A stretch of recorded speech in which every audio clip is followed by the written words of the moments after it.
प्रभूचा गौरव असो आत्ता आणि सदा सर्वदा. आत्ता आणि सदा सर्वदा प्रभूचा गौरव असो. देह मंदिर चित्त मंदिर एक तेथे प्रार्थना. सत्य सुंदर मंगलाची नित्य हो आराधना. माणसाचं शरीर हे पवित्र आत्म्याचं मंदिर आहे आणि त्या ठिकाणी अखंडितपणे परमेश्वराची आराधना होत राहणं गरजेचं आहे. ख्रिस्त सभा आज येशूच्या अतिपवित्र शरीर आणि अतिमौल्यवान रक्ताचा सोहळा साजरा करत आहे की जुन्या करारामध्ये परमेश्वराने लोकांना मान्ना पुरवला आणि त्याद्वारे त्यांची शारीरिक भूक भागवली. परंतु नव्या करारामध्ये स्वर्गातून उतरलेली जिवंत भाकर प्रभू येशू ख्रिस्त हा स्वतःचा देह लोकांना खावयास आणि त्याचं रक्त लोकांना प्यावयास देतो. ह्या कृतीमधून प्रभू येशू ख्रिस्ताला नक्की काय सांगायचं आहे की प्रभू येशू ख्रिस्ताने ह्या पृथ्वी तलावरती देह धारण करून प्रवेश केला तो कशासाठी? मानव जातीला एका वेगळ्या उंचीवरती घेऊन जाण्यासाठी. आणि ती वेगळी उंची कोणती आहे? शरीराचा वापर देवाच्या गौरवासाठी, समाजाच्या कल्याणासाठी आणि स्वतःच्या तारणासाठी करायचा. परमेश्वराने दिलेलं हे मानवी शरीर नाशवंत तरी देखील हा मातीच्या मडक्यात स्वर्गीय संपत्ती असलेला परमेश्वराचा पवित्र आत्मा वस्ती करतो. म्हणून ह्या मातीच्या मडक्याला अर्थ प्राप्त होतो. पात्र असे लाकडाचे की मातीचे, वेड मजला आतल्या अमृताचे, असं कवी सांगतात. अगदी त्याप्रमाणे माणूस शारीरिकदृष्ट्या कसा दिसतो त्यापेक्षा त्याच्या त्या शरीरामध्ये कोण वस्ती करतो त्याचं भान ठेवणं गरजेचं आहे. मानवी प्रतिष्ठा कुठून नक्की सुरू होत असते? सुरुवात शरीरापासून. म्हणून गर्भपाताला ख्रिस्त सभेचा प्रखर विरोध आहे. कारण गर्भधारणेच्या पहिल्या क्षणापासून मानवी जीव अत्यंत मौल्यवान असतो आणि शेवटी माणूस जेव्हा मरणपंथाला लागलेला असतो तेव्हा देखील त्याला इच्छा मरण किंवा दयामरण द्यायचं नाही. कारण शेवटपर्यंत त्या शरीराचा सन्मान करायचा. इतकंच नाही तर ते शरीर मृतवत झाल्यानंतर कुत्र्या मांजरासारखं फेकून दिलं जात नाही.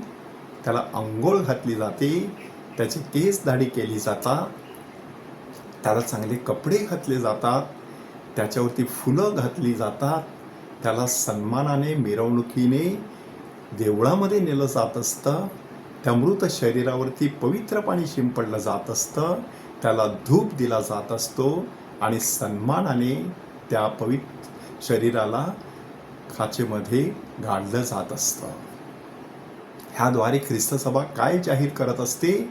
माणसाचं शरीर हे तारणाचं माध्यम आणि कृपेचं साधन आहे. तारणाचं माध्यम अशासाठी की ह्या क्षणाला एक शरीर तुमच्याशी बोलत आहे आणि पलीकडे अनेक शरीरं ते शब्द ऐकत आहेत. तारणाचं कार्य सुरू आहे.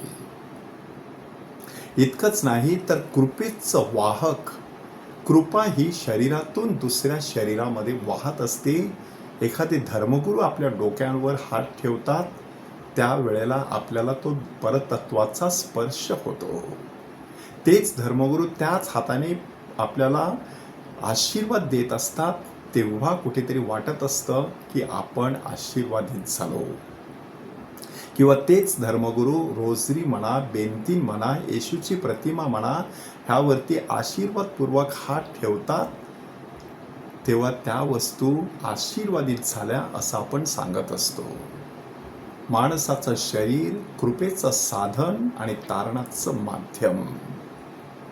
आणि विशेष म्हणजे बाप्तिस्माच्या वेळेला ह्याच शरीराला परमेश्वराचा स्पर्श होत असतो पवित्र तेलाने, पवित्र पाण्याने आणि पवित्र आत्म्याने. आणि हे शरीर परमेश्वराचं मंदिर बनत असतं.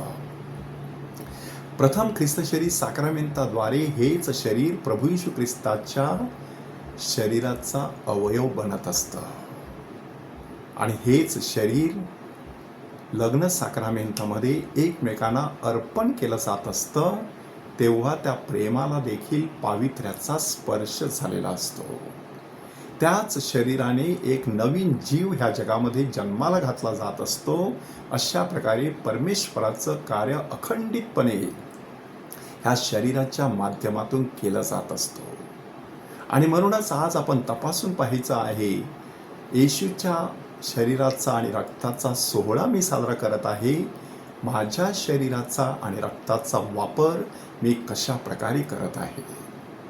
ह्या शरीराचा वापर जेव्हा परमेश्वराच्या गौरवासाठी केला जाईल, माणसाच्या तारणासाठी केला जाईल, समाजाच्या कल्याणासाठी केला जाईल, तेव्हा कविवर्य वसंत बापट ह्यांचे शब्द आपल्याला देखील अर्थपूर्ण वाटत राहतील.